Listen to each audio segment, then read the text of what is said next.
1929 का great depression आपने सुना होगा। उसके बाद कई सारे बड़े बड़े रिसेशंस भी आए, लेकिन अब जो बड़ा प्रॉब्लम आया है वो इन सबसे काफ़ी अलग और अजीब है, और इसका नाम है द ग्रेट रेजिग्नेशन, जो कि इंडिया की कई सारी बड़ी बड़ी कंपनीज के लिए एक बहुत बड़ी मुसीबत बनी है, वही एम्प्लॉयज़ के लिए एक बहुत बड़ी अपॉर्चुनिटी। तो आज की इस वीडियो में हम बात करेंगे कि क्या है द ग्रेट रेजिग्नेशन और इसका कंपनीज और एम्प्लॉयज पर क्या कुछ इंपैक्ट हो सकता है, और साथ ही कैसे कुछ कंपनीज अलग अलग तरकीबें लगाकर इसे टैकल कर रही है। द ग्रेट रेजिग्नेशन आने के पीछे दो मेन रीजंस है, जिसके बारे में भी हम वीडियो में आगे बात करेंगे। Do you like your job? Does going to work make you happy?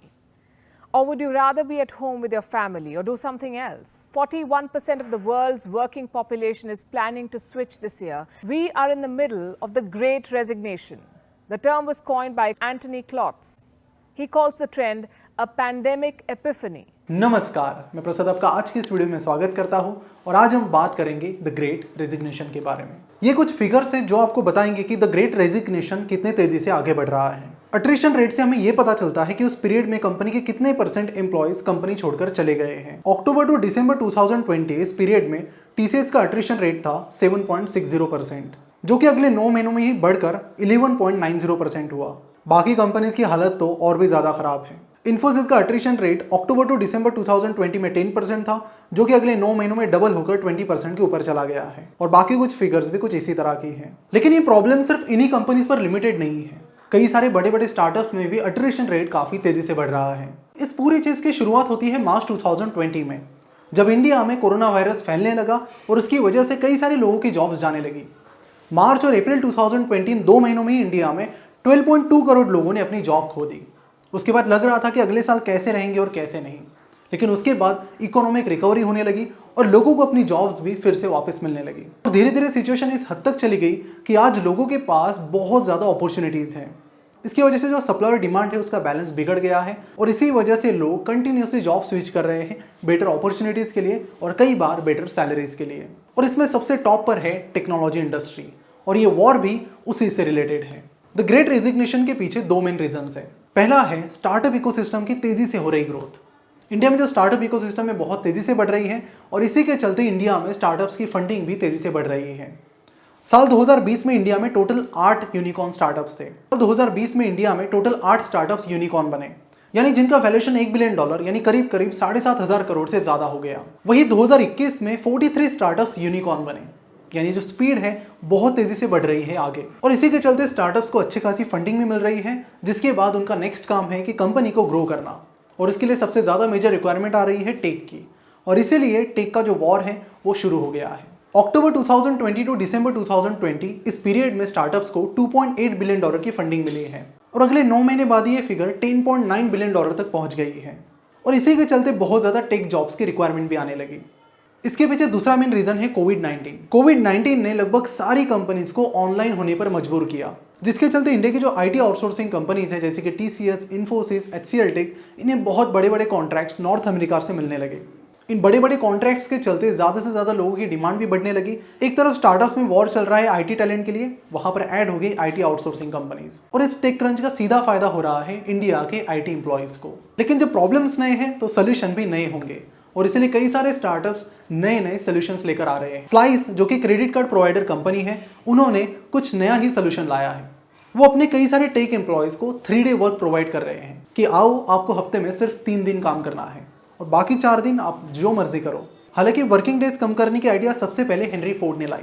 1920s में 6 डेज वर्किंग होते थे, और वही हेनरी फोर्ड ने अपनी कंपनी में 5 वर्किंग डेज लागू किए। उसके बाद कई सारी कंपनीज ने इस फॉर्मूला का इस्तेमाल किया, और आज हम देखते हैं कि ज़्यादातर कंपनीज 5 वर्किंग डेज प्रोवाइड करती हैं। लेकिन इस टेक क्रंच के बाद कई सारी कंपनीज 4 डेज और स्लाइस जैसी कंपनीज 3 वर्किंग डेज ऑफर कर रही हैं। कुछ कंपनीज तो इससे भी आगे बढ़ रही हैं। भारत पे, जो कि एक फिनटेक कंपनी है, उन्होंने टेक एम्प्लॉयज को अट्रैक्ट करने के लिए उन्हें BMW की बाइक देना शुरू कर दिया है। साथ ही वो बाइक्स के अलग अलग ऑप्शंस भी उन्हें दे रहे हैं, और वो यहीं पर नहीं रुके। जो पिछले साल का T20 वर्ल्ड कप था, उसके मैचेस देखने के लिए भी वो अपनी टीम को दुबई लेकर गए थे। मीशो, जो कि एक सोशल कॉमर्स कंपनी है, उन्होंने नवंबर में 10 डेज को ऑफ रखा ताकि सारे एम्प्लॉयज रिफ्रेश हो सके और कुछ दिन का आराम ले सके। और इसी तरह कई सारी अलग अलग कंपनीज अलग अलग तरकीबें अप्लाई कर रही है ताकि वो टेक टैलेंट को अट्रैक्ट कर सके। इंडिया की जो बड़ी आईटी कंपनीज है जैसे कि टीसीएस और इन्फोसिस, उनका कहना है कि हम इस पर सोल्यूशन निकालने की कोशिश कर रहे हैं, और उनका एक सोल्यूशन ये भी है कि ज़्यादा से ज़्यादा लोगों को हायर करो ताकि उसमें से 20-25% लोग चले भी जाते हैं तो भी हमें ज़्यादा दिक्कत नहीं होगी। पिछले 9 महीनों में ही इंडिया की टॉप 5 आईटी कंपनीज ने 1.7 लाख एम्प्लॉयज़ को हायर किया है और अगले फाइनेंशियल ईयर में ही इसी स्पीड से हायर करने की उनकी प्लानिंग है। वीडियो में आगे बढ़ने से पहले बात करते हैं कैम्बली के बारे में। आज के इस दुनिया में जॉब और बिजनेस अपॉर्चुनिटीज को ग्रैब करने के लिए आपकी मदर टंग के साथ साथ इंग्लिश सीखना बहुत ज़रूरी है, क्योंकि बिजनेस वर्ल्ड में यही एक ऑफिशियल लैंग्वेज है। लेकिन जब इंग्लिश सीखने की बारी आती है तो ये प्रोसेस काफी बोरिंग लगती है और यहीं पर कैम्बली आपकी हेल्प करेगा। कैम्बली इंडिया का अकेला ऐसा ऐप है जो आपको 1-on-1 इंग्लिश क्लासेस प्रोवाइड करता है। ये प्लेटफॉर्म उन लोगों के लिए बहुत ज्यादा यूजफुल है जो इंग्लिश सीखने में, पढ़ने में या कॉन्फिडेंटली बोलने में स्ट्रगल कर रहे हैं। यहाँ पर आपको अलग अलग कोर्सेस मिलेंगे जैसे कि business English, IELTS, personality development etcetera, जो डेफिनेटली आपके करियर में वैल्यू ऐड करेंगे। यहाँ के जो ट्यूटर्स हैं वो बहुत ही फ्रेंडली और सपोर्टिव हैं। वो आपके वीक एरियाज को इंप्रूव करने में आपकी बहुत मदद करेंगे, वो भी बिना किसी जजमेंट के। Cambly is very student driven, so it really kind of depends on what the students' needs are. Cambly offers some classes, like some slide classes, basic vocabulary and discussion, so the student can practice. तो Cambly में अपनी English learning journey शुरू करने के लिए description में दी गई link जरूर चेकआउट कीजिए और वहां पर जाकर कन्वे कूपन कोड इस्तेमाल करने पर आपको मिलेगा 3 महीने के प्लान पर 22% ऑफ। तो कैम्बली चेकआउट कीजिए और आपको वहां से क्या कुछ लर्निंग्स आती है हमें भी जरूर बताइए। TCS इन्फोसिस किस तरह से हायरिंग करती है आप सभी को तो पता ही है कि जब भी वो किसी कैंपस में जाते हैं तो लगभग वहां का सारा टैलेंट एक्वायर करने की कोशिश करते हैं। इनफैक्ट जो बाकी कंपनीज वहां पर हायरिंग के लिए आती हैं उनका भी फोकस यही होता है कि TCS इन्फोसिस आने से पहले हम हायरिंग कर ले, क्योंकि अगर हम बाद में आए तो हमें कुछ भी नहीं मिलेगा। और अब तो वो उससे भी ज़्यादा अग्रेसिव हो गए हैं और इसी का फायदा कुछ एडटेक कंपनीज को भी हो रहा है जैसे कि स्टोआ स्कूल और मसाई स्कूल। ये कुछ ऐसे प्लेटफॉर्म्स उभर कर आ रहे हैं जो प्रैक्टिकल नॉलेज लोगों को दे रहे हैं ताकि वो सीधे उस जॉब के लिए अप्लीकेबल हो जिसकी मार्केट में बहुत ज़्यादा डिमांड है। पिछले साल माइक्रोसॉफ्ट ने एक बहुत ही इंटरेस्टिंग सर्वे किया।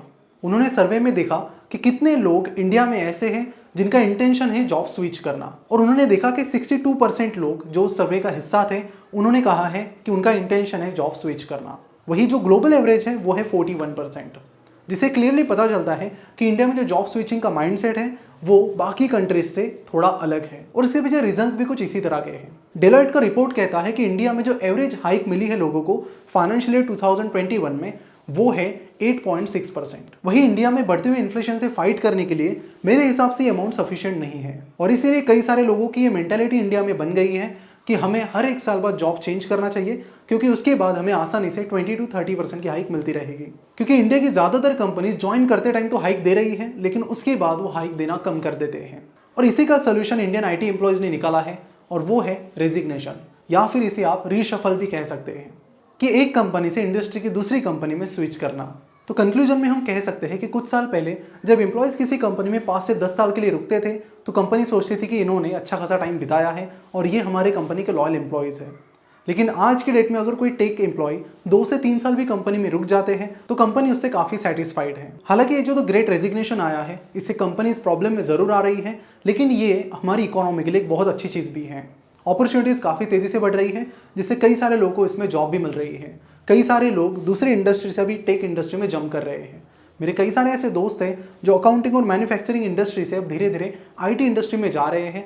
लेकिन एक चीज़ भी आपको यहाँ पर ज़रूर ध्यान में रखनी होगी, क्योंकि ट्रेंड आते जाते रहते हैं, लेकिन आपको हमेशा उस चीज़ को चुनना चाहिए जिस चीज़ को आप यूनिक तरीके से कर सकते हो और उसे करने में आपको मज़ा भी आता है, साथ ही वो आपके लिए अच्छी मॉनेटरी वैल्यू भी प्रोवाइड कर पाए। जहाँ तक टेक इंडस्ट्री की बात है तो अगले कई सालों तक ये ट्रेंड बना रहेगा, लेकिन ये जो शॉर्टेज है वो अगले कुछ सालों तक ही रहेगा।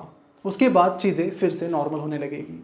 जैसे टेक टैलेंट यहाँ पर ऐड होता चला जाएगा ये गैप फील होता जाएगा और ये प्रॉब्लम भी धीरे धीरे सॉर्ट आउट हो जाएगा। डेटा के अनुसार एक इंपॉर्टेंट चीज़ आपको समझनी होगी, जॉब क्विकली स्विच करके आपको बेटर सैलरीज मिलती है, लेकिन लॉन्ग टर्म कंपनी में रहने से आपको पोजीशन के तौर पर भी रिवॉर्ड्स मिलते हैं। रिसेंटली कई सारी कंपनीज अपने एम्प्लॉयज़ को सालाना काफ़ी अच्छी हाइक्स भी दे रहे हैं और अच्छी पोजीशंस भी। ट्विटर के पराग अग्रवाल, माइक्रोसॉफ्ट के सत्या नडेला और गूगल के सुंदर पिचाई, इन्होंने बहुत टाइम पहले कंपनी ज्वाइन की है, बेसिक लेवल से शुरू किया है और धीरे धीरे धीरे वो CEO लेवल तक आ गए हैं। तो हर चीज़ के कुछ प्रोज और कॉन्स होते हैं, उन्हें भी आपको डिसीजन लेते टाइम ध्यान में रखना चाहिए। अगर इन IT एम्प्लॉयज़ की जगह आप होते तो आप क्या करते, नीचे कमेंट करके ज़रूर बताइए और जाते जाते कैम्बली को भी ज़रूर चेकआउट कीजिए।